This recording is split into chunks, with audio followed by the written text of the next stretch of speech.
باید خوش شي چې په ډول ډول جرایمو تورن وو. دی وایي چې دلته مونږ په زندان کې اوس احتساب کړی ده او ډیری زندانیان خوراک څښاک نه کوي او دوی خپلې خولې ګنډلې دي. موږ د خپرونې په لومړۍ برخه کې هڅه کوو چې د سرخیپله په زندان کې له همدغه زنداني سره خبرې وکړو،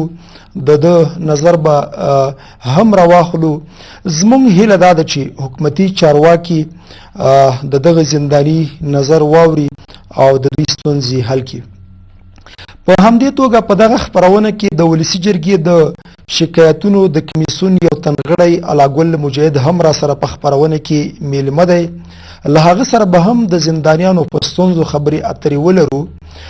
تاسو درانه لیدونکي هم کولی شئ چې که په زندانونو کې مې کومې ستونزې لیدلې وي او په ځانګړې توګه د سرخیپله له زندان نه حال احوال ولري، کولی شئ له موږ سره اړیکې وکړئ، خپل نظرونه او خپلې پوښتنې له موږ سره شریکې کړئ. درنو لیدونکو، دا یو څرګند حقیقت ده چې ازادي د خدای تعالی غوره نعمت ده او په ازادۍ باندې باید انسانان شکر وباسي او دغه غوره نعمت شکرانه باید ادا کړي. موږ هڅه کوو چې السلام علیکم، زما غږ اورئ؟ زمونږ اړیکه کوشش کوو چې د سرخیپله په زندان کې د هغه زنداني سره ټینګه شي کوم چې مونږ سره ژمنه کړې وله چې دی به له مونږ سره په خپرونه کې ګډون کوي او هلته به د زندان دننه له ستونزو نه مونږ خبروي. درنو لیدونکو، څنګه چې د زندان دننه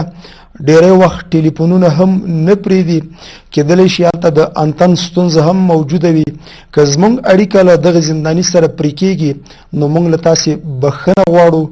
او هڅه به کوو چې له دې زنداني سره خپله اړیکه بیا ټینګه کړو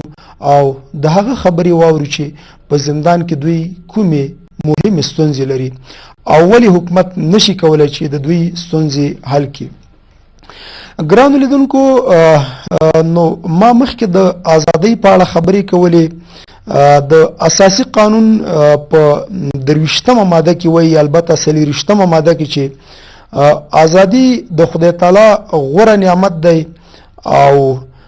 هیڅوک نشي کولی چې دغه غوره نعمت له چا څخه واخلي،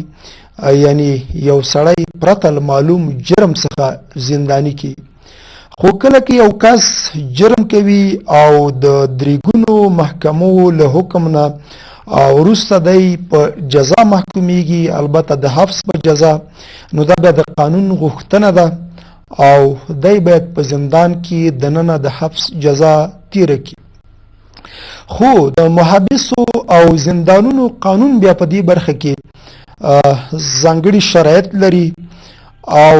دغه شرایط دا دي چې زندانیانو سره باید سم چلن وشي او له هغوی سره باید د قانون په رڼا کې داسې چلن وشي چې دغه زنداني سره مونږ اړیکه کوو او بیا هم په خفګان سره باید ووایم چې اړیکه پرېښوله، بیا به هم یو هڅه وکړو چې له دوی سره خبرې وکړو، د دوی خبرې او څرګندونې راواخلو، وایورو او له حکومتي مسؤلینو سره شریکې کړو. ګرانو لیدونکو، نو څنګه چې وایي چې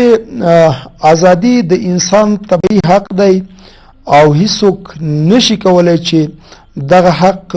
د انسان نه یا د هر هغه چا نه چې په ټولنه کې دی آزاد ژوند لري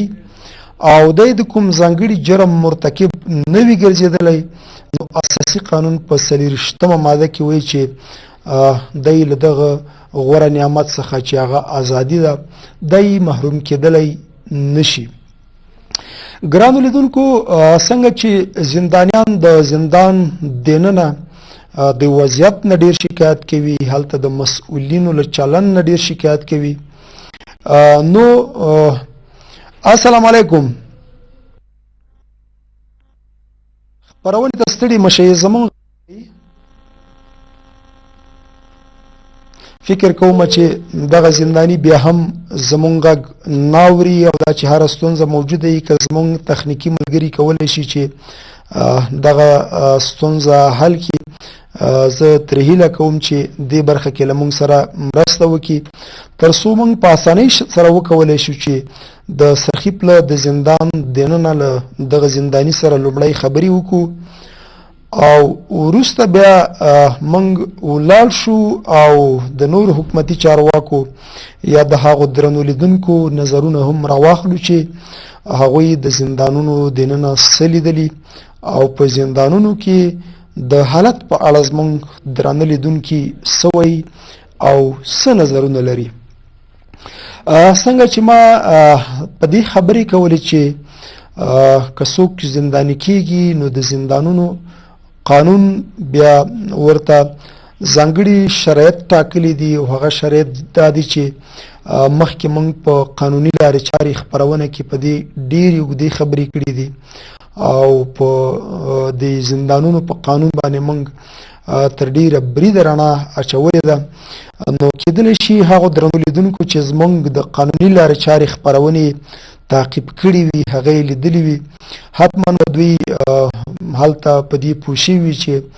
قانون څه وایي او حکومتي چارواکي له زندانیانو سره سره کم چلن کوي. ګورئ زندانیان وایي چې څه موده وړاندې ځینې کسان په ډول ډول جرایمو تورن وو هغوی د اعدام په جزا محکوم شول او کله چې هغوی د جزا د تطبیق لپاره وړل کېدل ځینو زندانیانو ځینې غبرګونونه ښودلي وو خو بیا د حکومتي مسؤلینو وعلیکم سلام زموږ خپرونې ته ستړی مشي د سرخیپ له زندان نه ډیره مننه تاسې په زندان کې څه ستونزې لرئ؟ نو خو دغه مشکل لرو وروره چې موږ کوم رئیس صاحب دولت حامد صاحب کرزي چې کوم فرمان صادره کړی دی که نه اورمه او چې کوم فرمان رئیس صاحب دولت صادره کړی ده او هغه فرمان ورکړی په هغه فرمان کې 45 کسانو په بلا کې چې فعلا اعتصاب ادامه لري ستاسې غږ موږ اورو خپلو خبرو ته دوام ورکړئ مهرباني او موږ د رئیس صاحب دولت نه او د وزارت صاحب داخلې نه د رئیس صاحب د پارلمان نه او د لوی څارنوالۍ نه او جګپوړي آیاتان غواړو چې موږ ته راشي او د موږ مشکل حل کړي. نن 11مه ورځ ده چې اعتصاب ادامه لري او فعلا اعتصاب ادامه لري کسان یې کډه کړي قومندانۍ ته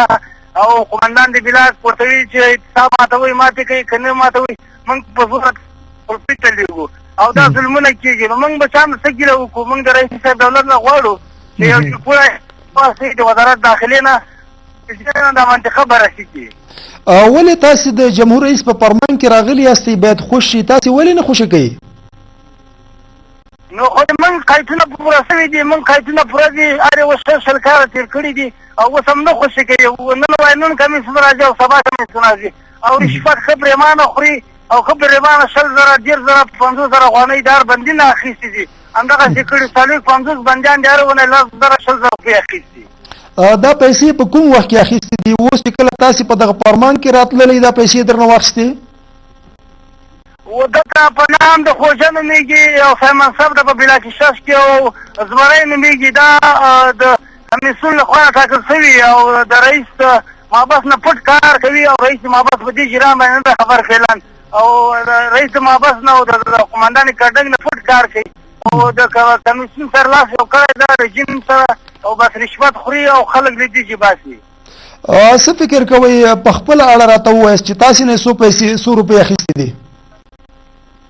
و چارونه 50,000 روپۍ اخیستې دي نو موږ خو موږ به چا نه ګیله وکړو موږ د امریکایانو د خارجیانو څخه ګیله وکړو چې موږ افغانیان دا ظلمونه موږ سره کوي او ټکوي ویم کوټه خلپۍ دا بیا یاره کوټه خلپۍ د دوی په قانون کې 15 ورځې ده دوی 7 میاشتې 8 میاشتې 9 میاشتې کوټه خلپۍ په دې وتېروي دا ولې دا ظلمونه کوي موږ رئیس صاحب د دولت یو جګپوړی هیات راولېږي او د دې چې نږدې نه بررسي وکړي او نږدې نه خپل حالات وڅېړي دا څنګه ظلمونه کېږي په افغانستان کې ولا که کافران دونه ظلمونه نه کوي چې افغانستان ته راغلي او موږ افغانان دا ظلمونه دا ولې دا ظلمونه کوي. تاسو مخکې په خپل خبرو کې ویل چې 12 ورځې کېږي چې دغه فرمان راغلی دا او موږ باید خوشي شو. اوس فکر کوي تاسو نه خو به بیا د دوهم ځل لپاره پیسې نه غواړي چې دغه پروسه ځنډولې ده او 12 ورځې کېږي تاسو نه خوشي کوي؟ موږ نه پوهېږو خو دوی وایي چې موږ چې رژیم ته ورسو رژیم راته وایي چې کمیسیون نه ده راغلی او کمیسیون نه ده راغلی او کمیسیون نه ده راغلی. موږ د کمیسیون نه اورېدی وي موږ ته خبره چې دوی کمیسیون به کومه ورځ راځي او دلته بندیان دي هغه کسان چې په وړکي اختر کې فرمان ته راغلي خوشي. مهرباني فکر کوم له ورور سره زمونږه اړیکه پرې شوله او نور د هغه غږ نه اورو. هڅه به وکړو چې زمونږ پاتې پوښتنو ته هم دی جواب ووایي او هڅه به وکړو چې نورې خبرې هم واورو. کومې خبرې چې دغه ورور وکړلې دی وایي چې د خوجه په نوم د زمري په نوم ځینې مسؤلین دي چې د کمیسیون مشري ورلغاړې ده او هغه کمیسیون چې یو ځانګړی کمیسیون د زندان دننه ټاکل شوی تر څو پورې هر هغه کسان چې د جمهور رئیس په فرمان کې راغلي دي هغه باید خوشي شي. وایي چې دغه کسان مخکې له دې نه چې په فرمان کې یو څوک راشي بیا هم ستړی مشي. مهرباني ستاسې ځینې خبرې پاتې وي مهرباني وکړئ. اورم ستاسې غږ اورم مهرباني تاسې خپلې خبرې وکړئ ستاسې غږ اورو.